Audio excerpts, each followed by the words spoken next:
Okay, well, I thought I'd tell you the story today. When my daughter was 13, on her 13th birthday, we were in New Plymouth. We were living on the road and we'd just finished a fair. It was the 21st of December, and we went and got her nose pierced for her birthday, and she bought some ice cream with colourful crap on it.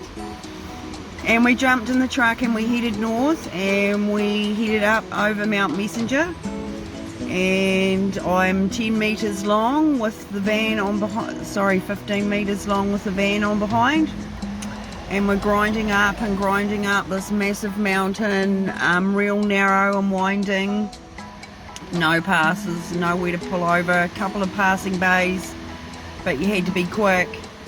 Anyway, we're climbing up and I'm looking around thinking, oh, it's a bit of a hazy day today, and I'm thinking, sometimes you see when you're climbing through the bush you'll get a bit of a haze, and then I'm thinking, oh no, that's not much of a haze, that's too much of a haze. So I took my glasses off and cleaned them, put them back on, and I looked around and I realised that the smoke was inside the cab, the haze was inside the cab. And so I'm driving and I'm looking around to see what's on fire, and my daughter still hasn't clicked yet that her seat is on fire. We climb, we keep going because I know that there's nowhere for me to pull over, so I start biffing shit out the window because I didn't know what was on fire as I'm still driving. Biff the pillow, biff the blanket. By this stage people were passing me honking and going, you're losing shit out the back window. And I'm like, my cab's on fire. Anyway, I get into this little tiny pull-in bay. I didn't turn the truck off, I didn't. I get out, I run around while the truck's still idling on this 90-degree angle, get out, open the door, rip my daughter out of the cab, rip off the seat, and it just ignites into fire because I've exposed it to oxygen, and this metal plate had dropped down onto the battery and set all the wiring on fire.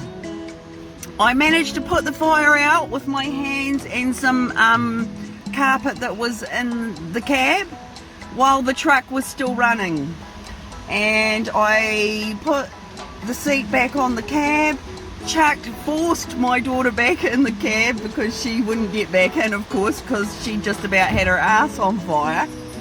So she's clinging and sticking to the window screen and refusing to sit on the seat. I get back in the driver's seat and I drive over the top of Mount Messenger, and we get down the other side, and I've got no indicators, no tail lights, nothing's working, and I look down at my foot, and the oil pressure gauge from the motor into the cab had also caught on fire, and all this oil was pissing out onto my feet in the cab and spurting up at me, and I was like, my truck's dead.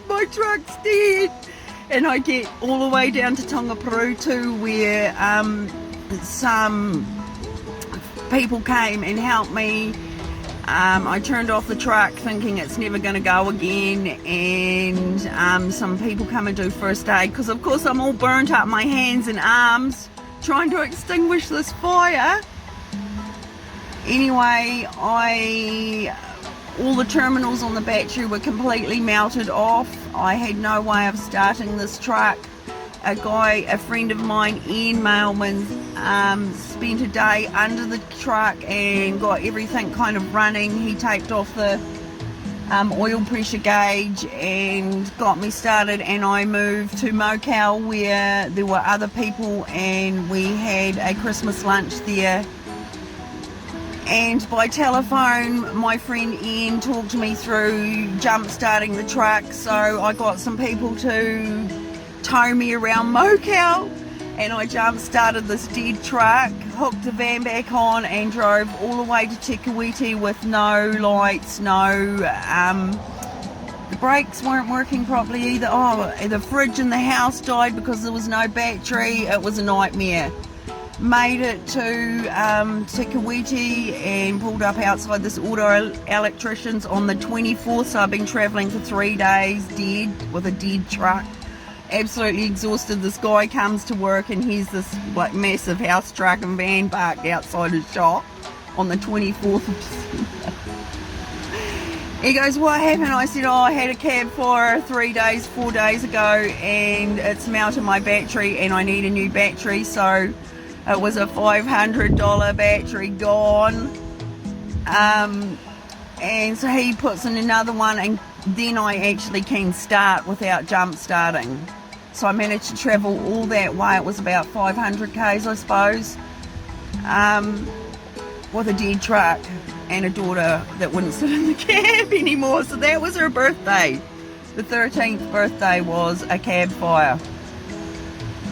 I managed to from there drive. We had a Christmas fair, and then I managed to get over to Lance Cryer, who helped me, and I had to get a whole new wired loom. Cost thousands of dollars, and basically sucked all my money out of my trip around the North Island. But I tell you what, moving something that weighs 10 tonne when it's dead is hard. I felt like Fred Flintstone with his feet out the bottom, pedaling this thing along. But anyway, that's my story today. I survived and so did my daughter. Woohoo!